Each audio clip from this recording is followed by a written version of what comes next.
Te jó ég! Annyian kérdezitek már, hogy én most burkoló vagyok, vagy festő, vagy kárpitos, vagy autószerelő, vagy mivel is foglalkozom valójában. Hát nem, úgyhogy most mutatok belőle egy kicsit. És a videó végén majd lesz egy kérdésem, mert kellene a segítséged, és nagyon-nagyon örülnék, hogyha válaszolnál, mert tök sokat segítene.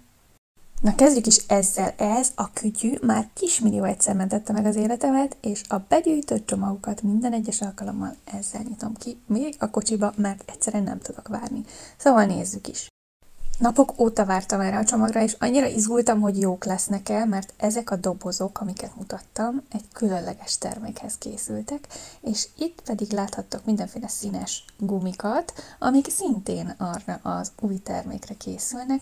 Na most ezzel a dobozzal igazán meggyűlt a bajom, mert ezt valószínűleg egy asztalnál kellene összerakni, de én meg ugye a levegőbe próbáltam, mert nem bírtam magammal, mert annyira kíváncsi voltam, hogy egyáltalán a mérete jó lesz-e, vagy össze tudom-e rakni, vagy tartós, vagy jó minőségű, vagy egyáltalán mi a helyzet vele, de végül sikerült összeraknom, és úristen, hát már most imádom, de mindjárt mutatom, hogy mi kerül bele. Hónapok óta dolgozom ezen, úgyhogy annyira vártam már, hogy meg tudjam mutatni, viszont ez még csak a prototípus, és ebből még azért lesz elég sokféle, és pasiknak, csajoknak, mindenkinek, és én teljesen szerelmes vagyok, úristen, imádom. De mutatom, hogy mi is ez valójában. Igazából ezzel a gumival tudod lezárni, és ketté nyitható füzet, ami két oldal spirálozva van, és így nem foglal nagy helyet a táskába, pici helyen is elfér, viszont nagyon-nagyon sok minden van benne. Ebben még elég sok hiba volt a nyomtatással kapcsolatban is, illetve egy-két apróságot változtattam rajta, szóval még nem ez a végleges, azt még nem tudom megmutatni, de látod, hogy töltögettem már benne, hogy kipróbáljam, hogy hogyan működik, jó-e, vagy esetleg kell-e valamin változtatni. Na de mégis mi ez, és miért készült?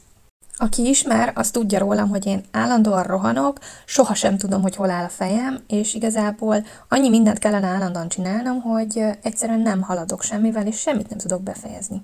Emiatt pedig sokszor elfelejtek dolgokat, és nem is végzek időre mindennel. Próbáltam már határidőnaplókat használni, de egyszerűen nálam nem működött. Az év végén kb. Üresen dobtam ki őket. Egy csomóféle produktivitás növelő könyvet olvastam, aminek a segítségével állítottam össze végül ezt a kis naplót.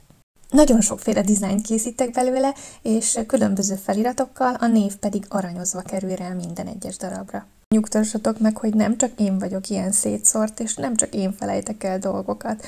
Úgyhogy, hogyha ti is magatokra ismertetek, akkor léci, segítsetek, mert ez a kérdés nektek szól.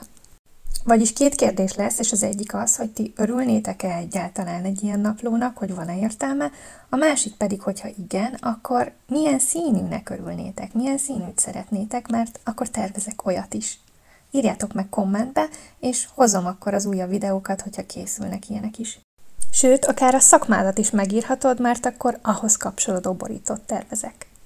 Itt látsz néhány tervet, ami már biztosan el fog készülni, viszont, úristen, majdnem elfelejtettem, hogy azoknak, akik most végigkillották ezt a 3,5 percet, van egy meglepetésem az ötletláda.hu-n.